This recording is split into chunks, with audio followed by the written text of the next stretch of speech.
শয়তান আসেনি তো ফিরে। আমি শয়তান তাড়ানো গল্প লিখেছি আমার সারাটি জীবন ধরে। আমি অন্ধকারে মোমবাতি জ্বালিয়েছি, তবুও পাইনি ভূতের খোঁজ। আমি ভূতের অপেক্ষায় ছিলাম, ভূত নিজেই হয়েছিল নিখোঁজ। শয়তান ধরার গর্জন, পৃষ্ঠা নাম্বার চুদলিংপং। বাবা এটা তো মন্ত্র না, ছন্দ কইলেন। মার্কেটে আপাতত ছন্দই চলে। বাবা বইটা একটা আমারও লাগবো, দাম কত এটার? মাত্র 1000 টাকা। ইয়ে 1000 টাকা দিয়ে আর কিনুম? 1000 টাকা হাতে নিয়ে ভূতের ডাক দিলে ভূত নিজেই চাল চলে আয় পড়বো।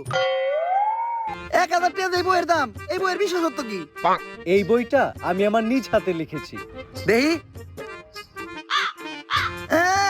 হাতের লেখা এত খারাপ? দেহি বইয়ের প্রথম পৃষ্ঠায় কি লেখা? মানুষকে ভোদাই বানানোর 100টি উপায়। 1000 টাকা দিয়ে 120টার এই বইটি নেন আর ঠাস কইরা ভোদাই হয়ে যান। এখন